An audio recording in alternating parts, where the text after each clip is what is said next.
saudara. Shalom. Haleluya. Saudara diberkati, amin. Amin.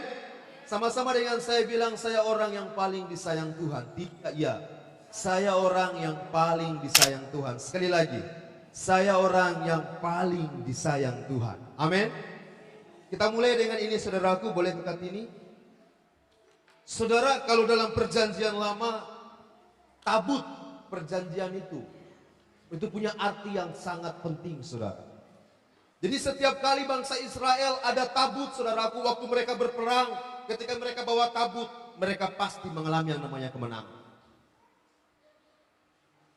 Setiap kali mereka pergi berangkat dan ada tabut menyertai mereka, saudaraku, maka bangsa Israel pasti mengalami pertolongan daripada Tuhan. Perjanjian lama, saudaraku, kehadiran tabut perjanjian itu melambangkan kehadiran Tuhan ada di situ. Dan itu penting sekali. Makanya waktu tabut sempat hilang, saudaraku, Daud yang mengalami dan mengerti hatinya Tuhan, dia cari betul tabut itu.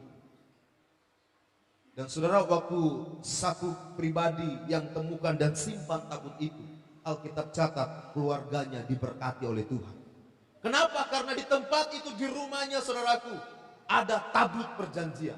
Artinya apa? Ada kehadiran Tuhan di tempat itu, maka ada berkat yang terbaik yang dia terima. Saudara, tapi yang unik dari tabut itu, ya, kalau saudara lihat di dalam tabut itu, saya sudah pernah singgung. Tapi biarlah ini kita kemudian mereview kembali. Dalam tabut itu, saudaraku, ada 3 isinya. Yang pertama ada 2 loh batu. Yang kedua itu ada tongkat Musa, ada bunganya begitu. Dan yang ketiga, saudaraku, berupa seperti guci, buli-buli yang berisi dengan mana. Saudara, ketiga lambang ini melambangkan tentang pemberontakan bangsa Israel. Ketidaktaatan mereka, saudaraku, kepada Allah. Waktu mereka di padang gurun, saudaraku, pertama loh batu, waktu Allah berikan loh batu karena mereka minta, saudaraku, hukum Taurat. Tetapi waktu Musa ada di Gunung Sinai dan ketika Musa kembali, saudaraku, Musa dapati mereka sedang menyembah Allah lain. Dan Tuhan gak suka, itu lambang pemberontakan. Lambang ketidaktaatan, lambang ketidakmampuan kita mentaati hukum. Itu loh batu. Kemudian ada tongkat, di mana lambang pemberontakan bangsa Israel kepada otoritas yang lebih tinggi, yaitu pemimpin. Dan itu Musa dan Harun. Mereka memberontak dan Tuhan taruh itu di tabut. Ada juga mana, yang di mana-mana ini adalah pemberian Allah, makanan yang Tuhan siapkan bagi bangsa Israel. Tapi kemudian bangsa Israel bersungut-sungut dengan mana ini. Mereka bilang, kami sudah bosan, kami sudah muak dengan makanan seperti ini. Dan itu lambang ketidaktaatan bangsa Israel. Saudara tahu ketiga benda ini, saudara, itu ditaruh dalam tabut perjanjian. Dan yang luar biasanya, Tuhan tutup tabut perjanjian itu dengan tutup yang namanya tutup pendamaian, yang ada keruk berjaga. Dan setiap kali 1 tahun 1 kali, saudaraku, imam harus memercikan darah di atas tabut perjanjian ditutupnya tersebut. Maksudnya apa? Inilah kasih karunia Tuhan. Supaya setiap kali Bapa dari sorga, waktu melihat ke bawah, dia lihat tabut perjanjian, saudara. Yang dia lihat di situ ada darah domba yang dipersembahkan. Dan setiap pemberontakan manusia itu ditutup. Seperti ini ditutup. Dan Bapa melihat ada tutup pendamaian. Dan di atas tutup pendamaian itu ada darah anak domba. Dan waktu Bapak lihat itu, Bapak tidak melihat kesalahan bangsa Israel. Bapak tidak melihat pemberontakan bangsa Israel. Bapak tidak melihat sungut-sungut bangsa Israel. Kenapa? Karena sungut-sungut pemberontakan mereka, ketidaktaatan mereka ada di dalam tabut perjanjian dan ditutupi dengan darah. Saudara, itu perjanjian lama. Artinya apa? Dari perjanjian lama sebenarnya Tuhan begitu mengasihi umatnya. Dan saudara lihat di perjanjian baru. Di perjanjian baru, saudaraku, kalau di perjanjian lama darah itu 1 tahun 1 kali. Dan setiap tahun harus dibunuh lagi 1 anak domba, 1 lembu, saudaraku, untuk dipercikan di tabut perjanjian. Maka di perjanjian baru cukup satu pribadi yang namanya anak domba Allah, saudara. Darahnya tercurah. Dan saya mau bilang, dulu mungkin saya sempat bilang bahwa Yesus mati untuk saudara dan saya. Tapi hari ini saya mau katakan, Yesus mati sebagai saya, sebagai saudara, sebagai kita semua. Bukan untuk. Tapi ketika dia mati, disitulah saya, saudara. Dia mati sebagai saya. Dia mati menggantikan saya. Bukan untuk. Tetapi Yesus mati sebagai saya. Sehingga kalau hari ini, waktu saudara percaya, makanya kemarin kita bersyukur saudara, anak-anak kita 11 orang, mereka terima Yesus sebagai Tuhan. Artinya apa? Saya bilang sama mereka kemarin, waktu katekisasi terakhir di sini. Saya bilang, Dek, kamu silakan tulis kesalahanmu. Silakan tulis apa yang kamu ingat tentang pelanggaran dosamu. Mereka tulis, ada yang menulis sambil menangis. Kenapa? Karena itu pelanggaran, itu dosa. Tapi saya mau bilang, waktu kau terima Yesus sebagai Tuhan, ini yang terjadi. Dosamu diampuni. Dosamu dilupakan. Dan waktu Bapak lihat saudara, yang Bapak lihat adalah darahnya Kristus yang sempurna, yang menutup saudara, yang melindungi saudara. Sehingga hari ini ketika Bapak lihat saudara, Bapak lihat ada Tuhan Yesus dalam hidup saudara. Amin. Dan sempurna. Bangsa Israel diberkati karena ada pengorbanan anak domba. Dan kita diberkati karena ada pengorbanan Tuhan Yesus. Amin. Amin saudara. Makanya ibadah itu saudaraku bukan cuma sekedar datang. Penyembahan itu bukan nanti ayo kita menyembah. Tapi waktu saudara mengerti sungguh tentang kasih Tuhan, maka saudara sendiri akan berkata sama Tuhan, Tuhan terima kasih. Tanpa saudara diperintahkan ayo angkat tangan. Tapi waktu saudara rasakan tentang pengorbanan Tuhan, dia mati di kayu salib sebagai saya, maka saudara akan berkata, Tuhan terima kasih buat anugerah. Bukan tentang siapa kita saudara. Kalau Tuhan lihat kita, Tuhan temukan orang yang jahat, tidak taat, pemberontak, tidak setia, itu kita. Tapi hari ini di dalam Yesus, yang Bapa lihat adalah Kristus yang sempurna. Maka hari ini kita dianugerahkan kebenaran. Amin. Oleh karena itu hari ini kita sama-sama belajar firman Tuhan saudara. Dengan judulnya ini nih. Dengar perkataannya dan percaya. Dengar perkataannya dan percaya. Saudara, ada orang bilang bahwa saya tidak punya iman. Iya kan? Saya tidak punya iman. Hello, waktu kita mati bersama dengan Tuhan dalam baptisan dan waktu kita dilahirkan kembali, saya mau bilang iman itu telah diberikan buat saudara dan saya. Iman itu bukan usaha saudara untuk punya iman. Tidak bisa saudara. Iman itu adalah pemberian dari anugerah Allah lewat kematian Kristus di kayu salib. Cuman masalahnya adalah hari ini banyak iman yang tidak aktif. Setiap orang percaya punya iman.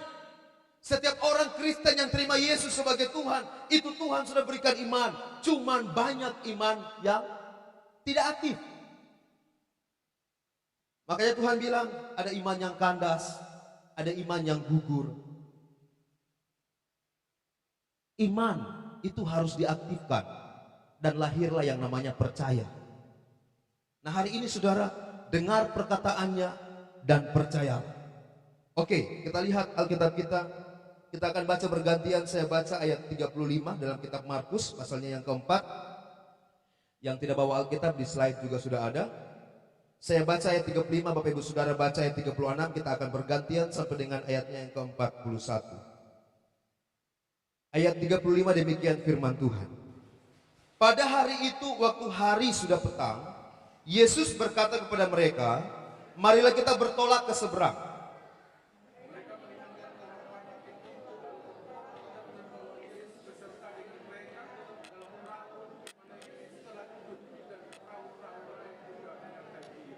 Lalu mengamuklah taufan yang sangat dahsyat dan ombak menyembur masuk ke dalam perahu, sehingga perahu itu mulai penuh dengan air.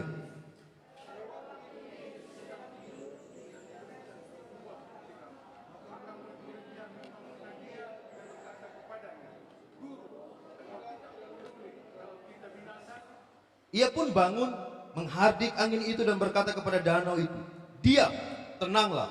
Lalu angin itu reda dan danau itu menjadi teduh sekali.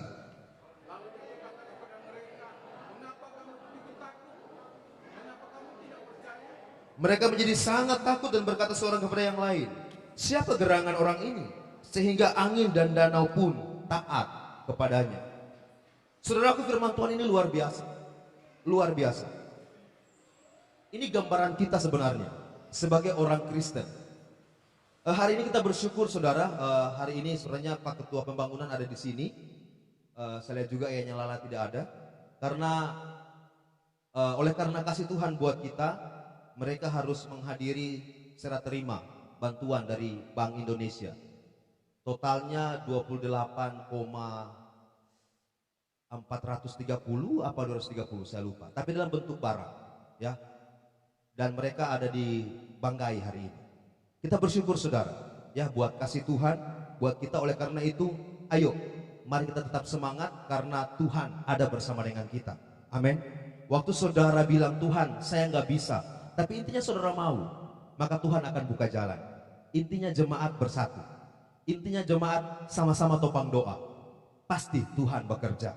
Ya, ada 2 lagi proposal, bantu doa semuanya saudara, supaya salah satu proposal untuk musik, supaya kasih Tuhan juga bekerja atas kita. Oke, dengar perkataannya dan percaya. Saudaraku, saya katakan bahwa cerita ini menggambarkan kehidupan kita saudara sebagai orang Kristen ketika ikut Tuhan. Kenapa? Ayat 37. Kak, boleh next lagi ya? Oke. Lalu mengamuklah taufan yang sangat dahsyat dan ombak menyembur masuk ke dalam perahu sehingga perahu itu mulai penuh dengan air. Alkitab catat mereka sama-sama dengan Tuhan Yesus. Artinya mereka pengikut Tuhan Yesus. Tetapi di tengah perjalanan saudara, waktu mengikut Tuhan Yesus, mereka diperhadapkan dengan pergumulan yang luar biasa saudara. Alkitab catat ada taufan yang sangat dahsyat. Saya ingat lalu waktu saya perjalanan mission trip di tahun 2006 di Sangir Talau. Jam 3 subuh itu ombak begitu kencang di situ. Jam 3 subuh. Sampai saya di dek 3 itu ombak bisa masuk. Saking kencangnya ombak itu. Itu kopor itu sudah hanyut begitu di dalam ya. Sudah bawa ke sana, kapan dia miring kamari itu kopor-kopor so kamari karena air laut juga sepenuh. Tapi nggak bocor, cuma dipenuhi karena ombak tinggi waktu itu. Saya sampai berdiri, saya bilang, "Tuhan, kalau memang Tuhan masih mau pakai saya, selamatkan saya Tuhan. Tapi kalau tidak, saya bayangkan tenggelam di sini." Karena memang kencang sekali. Jam 3 subuh kita nggak lihat apa-apa. Tuhan, tapi saya mau bilang jangan bimbang dengan cintanya. Kenapa? Karena dia sudah buktikan di kayu salib betapa berharganya saudara, dan dia mau mati ganti sebagai saudara dan saya. Bayangkan, untuk seorang Ratno begini yang tidak jelas, Allah harus mati loh buat saya, ganti saya. Apakah saya tidak bersyukur? Untuk kita dan latar belakang kita yang gak jelas di sini saudaraku, latar belakang keluarga kita yang tidak pantas untuk diberkati, tapi Kristus bilang, "Aku mau mati untukmu. Aku mau mati ganti engkau." Makanya Tuhan kasih tegas di sini. Jangan bimbang, sebab aku ini Allahmu. Maka tugas kita hari ini kalau kita beribadah, tujuannya apa? Semakin kita kenal dia. Sama dengan orang pacaran. Kalau makin baku kenal, makin sayang. Iya kan? Dia cuma bakode begini, terang so tahu dia kode apa. Biasa kalau ada tamu datang, laki-laki kan, "Ma, itu so tahu." Tiba-tiba dia bawa boyang teh, lakatang teng teng teng teng. Saking dekatnya begitu. Tapi kalau yang tidak peka, ada tamu, DP suami so, "Ma, apa? Bikin apa hidup sama-sama kalau tidak baku kenal?" Iya kan? Saudara jadi Kristen sudah 61 tahun mungkin. minta maaf Mama Lemi, karena Mama Lemi yang kesaksian 61 tahun, jadi tak sebut terus. 31 tahun, 37 tahun, tapi saudara nggak kenal Tuhan yang saudara sembah, itu sia-sia. Maka Kristus perlu memperkenalkan dirinya, saudaraku, dan dia kasih tahu tujuan akhir hidup kita, saudaraku. Walaupun kita banyak persoalan, walaupun kita punya tantangan, tapi Tuhan bilang, jangan bimbang sebab aku ini Allahmu. Saudara tahu dia apa? Allah yang disebut Allah yang setia. Saudara tahu, dia itu setia. Bahkan Alkitab catat, Allah itu kasih.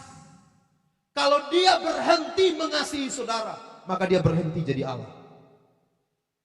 Amin. Kenapa? Karena Alkitab katakan Allah itu adalah kasih. Kalau dia bilang, oh karena dosamu Ratno, minta maaf ya untuk jam ini aku nggak mau mengasihimu, dia berhenti jadi Allah. Kenapa? Karena definisi Alkitab tentang pribadinya Allah adalah kasih. Kasih adalah Allah. Dia Allah yang mengasihi, makanya dia buktikan lewat kematiannya di kayu salib. Oleh karena itu saudara, hari ini apapun yang kita alami, ingat baik, aku akan meneguhkan. Di saat saudara mulai bimbang, ragu, tapi tetap dalam hadirat Tuhan, maka saudara, Alkitab bilang, aku akan meneguhkan. Bahkan akan menolong engkau. Tuhan mau menolong saudara. Dia katakan apa? Aku akan memegang engkau dengan tangan kananku yang membawa kemenangan. Hari ini saya jadi kemudian memperkatakan, Tuhan terima kasih. Engkau menyertaiku, Engkau Allahku, Engkau memegangku dengan tangan kananmu yang membawa kemenangan. Kalau tangan kanannya Tuhan yang bawa kemenangan pegang saudara, simple, saudara pasti menang. Amin. Kenapa? Karena kemenangan memegang saudara. Bukan kita yang pegang Tuhan. Saya sudah pernah kasih contoh kan. Kalau kita yang pegang Tuhan, kayak Beloved pegang saya, waktu dia tagate, saking kerasnya dia bisa tak lepas pegang. Tapi waktu saya yang pegang dia mau tak putar ke, paling di petangan yang tak putar. Kenapa? Karena saya yang pegang. Kemarin kan pas pulang dari pantai, dia berjalan, saya pegang. Dia mau tak jatuh sampai tak putar begini. Tapi saya pegang, tidak jatuh dia. Memang dia tak putar, tapi di petangan tetap bisa petangan. Itu yang Tuhan bilang, tangan kananku memegang engkau. Waktu kau lewati batu, waktu kau lewati duri, waktu orang pergi di Mama Lemi, ada air kecil. Waktu saya petangan yang pegang Beloved, saya angkat dong dia, set, ke sebelah. Waktu dia yang pegang tangan saya, bisa terlepas tapi lompat ayun, karena nggak kuat. Tapi waktu saya yang pegang tangannya, saya angkat itu dia. Kadang-kadang di DP baju saya angkat. Tak pindah, dia nggak lewati air. Padahal ada air situ, tapi seperti tidak melewati air.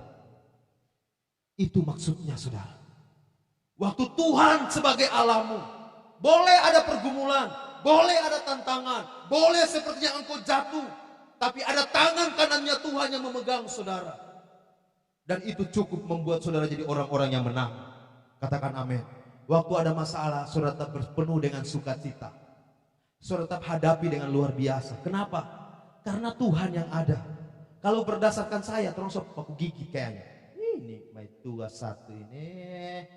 Kipas satu kali. Kalau berdasarkan saya, tapi karena berdasarkan Tuhan, seperti Tuhan menerima saya, maka saya minta kasihnya Tuhan. Tuhan tolong, seperti Tuhan terima saya, biarlah kasih ini membuat saya menerima pasanganku apa adanya. Maka tidak ada saling baku tuntut, saling menguatkan malah yang ada, saling menerima. Kenapa? Karena Tuhan ada bersama dengan kita. Yang terakhir saudaraku, saya punya Sprite 2 ya.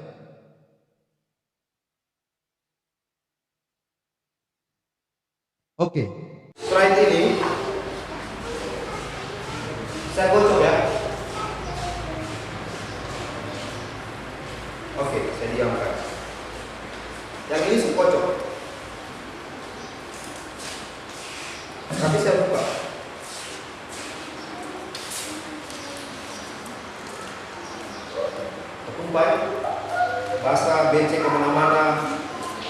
ya kan? Tapi yang ini sama dikocok, sama-sama dikocok. Perbedaannya satu dibuka, satu tidak, ya kan? Maksudnya apa, saudara? Waktu kau sedang alami goncangan, kemudian kau lampiaskan emosimu, kau izinkan itu terbuka, ya kan? Maka orang-orang lain sekitar menjadi membawa dampak, jadi terdampak dengan goncangan itu. Kau emosi, kau lampiaskan, orang di sekitarmu, istri, anak-anak, pelayanan, jadi akibat karena tantangan yang kita hadapi. Tapi waktu kita dapat goncangan, kita diam, kita simpan dalam hadirat Tuhan, tetap tertutup, jangan sedikit langsung upload. Memang dia Facebook, cukup tahu saja, kirim. Itu sama dengan begitu, saudaraku. Tanpa sadar kita lagi tak goncang, dia tutup, kita buka, semua orang di sosial media tahu. Jangan terlalu cepat kirim. Tadi kalau yang dikirim itu rekening ke apa? Ini Muhammad, cuman masalah tiada ikan, terus kirim. Hari ini guys, gue makan gak ada ikan ya, gak tahu suamiku kerja di mana, kirim. Orang lihat, ya ampun kasihan tiada ikan.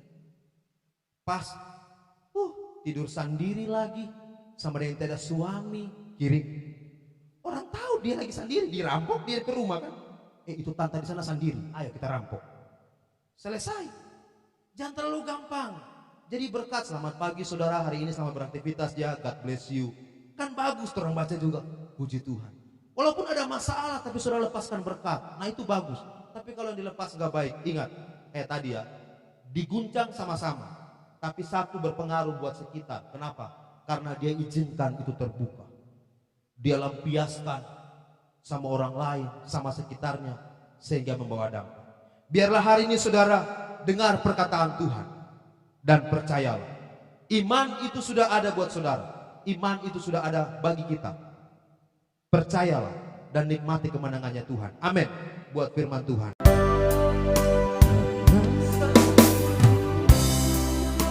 Ku hidup karena salibmu, ku menang. Engkau yang berkuasa, sanggup untuk melakukan mujizatmu karena salib. Oh, kami hidup, amin, dalam nama Yesus. Kami terima kemenangan-Mu Tuhan, bukan karena kami, tapi karena Tuhan yang kami sembah di dalam Yesus. Amin. Lagi, karena salibmu ku hidup, karena salibmu kami menang. Mari sembah Tuhan, katakan terima kasih kita kepada Tuhan. Haleluya.